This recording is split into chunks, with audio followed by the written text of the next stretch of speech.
Back now, the murder case of a 15-year-old Coligny boy has been postponed to Monday next week by the Northwest High Court sitting in Mahikeng. The court failed to resume after the key witness, Bonakele Pakisi, was reported sick.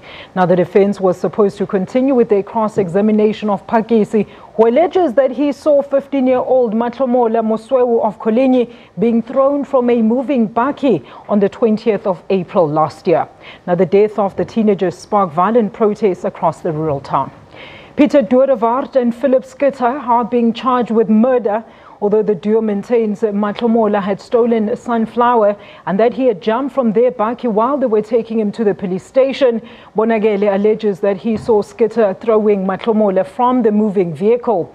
Pakisi delivered an emotional testimony on Wednesday, saying that he was kidnapped by the men after he saw them manhandling Mosweu and that he was forced to drink alcohol to the point of vomiting and that he had been shot at.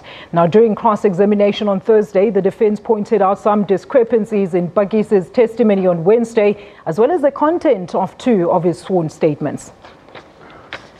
Well, our reporter Nicolene Smallman has been covering this case and is standing by to unpack all the details for us. A very good afternoon to you, Nicolene. What a busy week, of course, in Coligny. Take us through what transpired in the court this week. We know that one witness was actually reported sick today. Good afternoon, Alicia. Yes, indeed so. Just to recap on what has been happening, remember that the trial had already commenced in March this year and it was postponed to June and it finally resumed on Wednesday. The only thing linking the two accused to the crime at this stage is this one and only eyewitness, Bonakele Pakisi. He delivered quite an emotional and rather disturbing testimony on the stand on Wednesday, during which he recalled that he had been walking to the nearby Scotland informal settlement there in Coligny when he heard one gunshot and a child crying for help. After which, shortly after, he saw the second accused, Philip Skitter, emerging from a sunflower field holding a gun. He alleges that Skitter then ran to a bakkie where he saw accused number one, Peter Doordewaard, holding the deceased, Mathlomola Mosweu. He further testified that Skitter then got onto this bakkie, that they drove with Mathlomola, who was standing on the back, and that Skitter then threw him off this vehicle.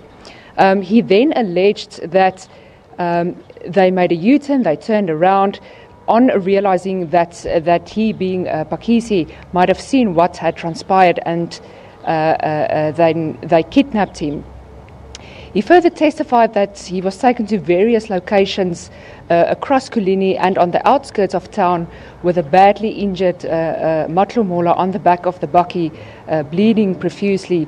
He testified, amongst others, that he was forced to drink copious amounts of alcohol to the point of vomiting and actually forced to eat his vomit, after which the two accused also fired shots at him. It was quite disturbing to hear, to the point that Pakisi also broke down in tears and the court had to adjourn for a few moments so that he could recollect himself. All right. Now, Nicolene, we know that this story caught a lot of news headlines and coverage and sparked protests, the very famous racial protests in the area. How are the racial tensions now in that area in Coligny? And did you see any protesters outside the court this week in support of either the defendants or, of course, the deceased? Alicia, no, not at all. Remember that the events last year transpired in Coligny itself and that the court is sitting in Mahikeng here in Northwest, which is actually 90 kilometers away. So far this week in court, the only familiar face we've seen so far is Mathlomola's father. We suspect that a bigger contingent from Coligny will be travelling to the court in the weeks to come, as they supposedly don't have transport fare at this stage to travel to and from Coligny during this time. All right, and Nicolene, when court resumes on Monday, what can we expect? Are we still going to expect the state to make its case, or it's just the defense doing the cross-examinations this time? Indeed, so yes. The state has concluded questioning Pakisi. He has been under cross-examination by the defense since yesterday.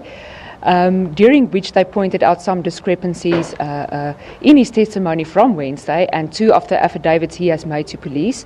Pakisi, however, was adamant that he stands by the testimony he gave on Wednesday. This morning it was a very brief appearance during which he said that he felt feverish and that his antidepressants, which he is taking for depression, is finished. He requested the court or informed the court that he was willing to continue with his testimony on Monday. The defense, the attorney for accused number 1, for Pieter Doorwaard, has not concluded cross-examining Pakisi. Once he is done, then the attorney for accused number 2, for Philip Skitter, is expected to start with his cross-examining of Pakisi. All right, Nicoline, we'll leave it there. Thank you so much for that sound update. That is Nicoline Smallman in Mahikeng in the Northwest Province with an update on the Coligny murder trial. Peter?